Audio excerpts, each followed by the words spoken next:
Carlos, ravi de vous retrouver pour ce Morning Echo du vendredi 30 avril 2021. La photo du jour, eh bien, ce sont les dépenses militaires malgré la pandémie qui ont encore progressé l'an dernier, frôlant donc les 2000 milliards de dollars. La France se situant au 8e rang mondial avec 52,7 milliards de dollars de dépenses militaires. Tout ceci dans un contexte, vous voyez, où les marchés européens ont légèrement consolidé hier, gardant quand même une bonne partie de leur avance de cette semaine, et les marchés américains toujours au top. Vous voyez que le S&P, bien, on est à son 21e record de l'année, au-dessus des 4200 points, suite notamment à la publication encore de bons résultats de sociétés. Les grandes GAFAM, la Big Tech américaine, eh bien, continuent de surprendre à la hausse, avec aussi une révision des améliorations des prochains profits des entreprises. Tout ceci met un contexte donc assez favorable pour les marchés américains, qui sont certes proches de zones de surachat, mais il y a toujours des flux d'investissement extrêmement favorables, maintenant la hausse aussi avec les 100 jours donc à la présidence donc de Joe Biden. La presse spécialisée en a largement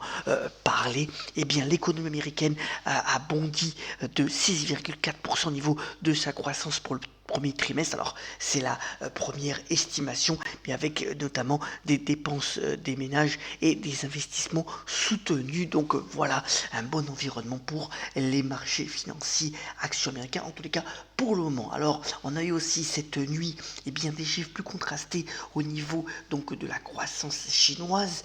Sur le mois d'avril, il y a eu une légère inflexion tant au niveau de l'industrie que des services, et donc bon, c'est là rien d'inquiétant, mais c'est normal, ça avait beaucoup rebondi aussi pour l'économie chinoise. Et bien là on a une légère décélération, on verra si ça se confirme dans les prochaines semaines, alors que je vous rappelle, le marché chinois dans son ensemble est en légère baisse, donc de 1% depuis le début de l'année. Alors, un point aussi sur les crypto-monnaies assez intéressant. Vous voyez que le Bitcoin, depuis un certain temps, consolide. Alors, il n'a pas réussi à passer véritablement la barre des 60 000 dollars. Il consolide sur le niveau des 53 000, 54 000 dollars. Dans le même temps, eh bien, l'Ethereum, vous voyez, l'Ethereum, c'est le graphique à droite, poursuit, eh bien, sa folle envolée. D'ailleurs, la banque JP Morgan a dit que, eh bien, dans les prochaines phases, l'Ethereum qui contribue de manière plus significative à de nombreux programmes autour de la blockchain, de nombreuses applications, eh bien, pourrait surperformer largement le Bitcoin, la crypto de référence. À noter aussi quand même une des plateformes importantes, donc Binance, est sous le coup de projecteur de la BaFin. La BaFin, c'est l'autorité de régulation des marchés allemands, après que des révélations ont montré, eh bien, certaines singularités au niveau de transactions, donc affaire à suivre là aussi.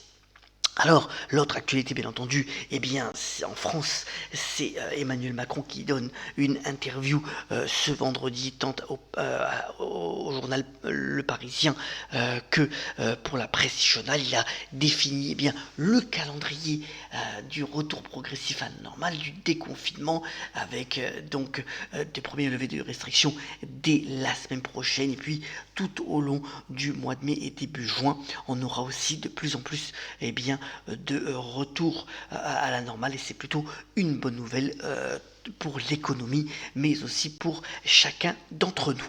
Alors revenons à l'actualité des sociétés maintenant. D'abord, Amazon donc a publié des résultats assez spectaculaires encore hier soir, puisque le chiffre d'affaires sur le trimestre est encore au-dessus des 100 milliards, 108 milliards de dollars, plus 44% par rapport à l'année précédente. 8 milliards de profit net pour le géant du e-commerce, qui va d'ailleurs par ailleurs donc augmenter le salaire de plus de 500 000 salariés. En revanche, le réseau social Twitter déçoit au niveau donc de son début d'année, et l'action après clôture perdait 12%. En effet, là, contrairement aux autres réseaux comme Facebook ou Snapchat, eh bien, les dépenses publicitaires ont plutôt reculé donc pour Twitter. Au niveau des opérateurs télécoms, alors vous voyez, c'est pas mal, il y a pas mal de coïncidences au final. D'abord, en Angleterre, eh bien, British Telecom pourrait se séparer donc de BT Sport. C'est quand même une filiale qui rassemble 5 millions d'abonnés, mais ça coûte cher. Par exemple, avec le football, c'est 725 millions de livres de sterling par an de budget. Eh bien, donc cette filiale pourrait être vendue à un opérateur comme Disney par exemple, pour pouvoir se concentrer eh bien, sur le développement de la fibre pour BT, mais aussi sur la 5G. C'est le même mouvement qui pourrait concerner donc Verizon aux États-Unis, Verizon qui pourrait vendre les moteurs de recherche et les applicatifs AOL et Yahoo pour 5 milliards de dollars, là aussi pour aller se concentrer sur le déploiement de la 5G. Alors, sur le monde financier, aussi pas mal d'actualités. D'abord, eh bien, Euronext qui a donc a terminé l'acquisition de Borsa Italiana. Donc la bourse italienne eh bien, s'impose véritablement sur le marché d'actions au niveau européen, en ayant lancé aussi une augmentation de capital assez significative, mais qui s'est bien passée, avec le cours de boursière qui a pris 1,3%. Il y a aussi une émission d'obligations donc pour eh bien, le groupe dirigé par Stéphane Boujna qui eh bien, finalement conclut une belle acquisition lui permettant encore de renforcer ses positions. Et puis Amundi qui a annoncé donc le rachat de Lyxor, c'est dans les ETF, donc les produits indiciels sur les différentes classes d'actifs. Donc le rachat de Lyxor a été annoncé il y a quelques semaines pour 600 millions d'euros, et bien publié. Amundi a publié des résultats au-dessus des estimations, là aussi avec le groupe qui bénéficie bien de l'élan sur les marchés d'actions européens qui est assez significatif depuis le début de l'année. Et vous voyez que la bourse là aussi a salué ses performances, Amundi prenant plus de 2% hier donc à la bourse de Paris.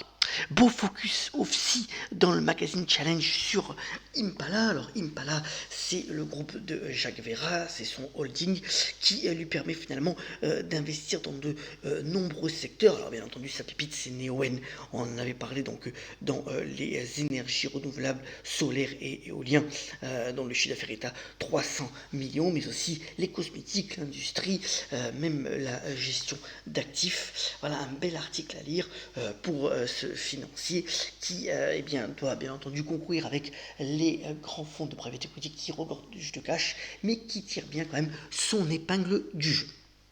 Alors c'est vendredi comme d'habitude, eh bien on me fait un petit focus sur la musique, d'abord avec la chanteuse israélienne Noah qui eh bien, sort un superbe album autour du jazz, des reprises de jazz avec sa voix et une superbe orchestration, ça s'appelle After Elegy, notamment avec une reprise de My Funny Valentine qui est superbe, et puis le doc donc Zucchero qui ressort son album qui était sorti juste avant le confinement, il le ressort en version de luxe avant de pouvoir finalement procéder à une tournée qu'il affectionne tant pour ce superbe chanteur italien. On est quand même à 30 ans de la sortie de son titre le plus fameux composé avec Neil Young, Senza una donna. Puisqu'on parle de musique, eh bien, terminons ce Monde Écho avec une citation du bon Jacques Dutronc qui a notamment déclaré « Tout le monde peut séduire, la preuve, il y a des enfants partout ». Je vous souhaite une excellente journée, un très bon week-end et on se retrouve la semaine prochaine pour de nouveaux Monde Écho. À très bientôt.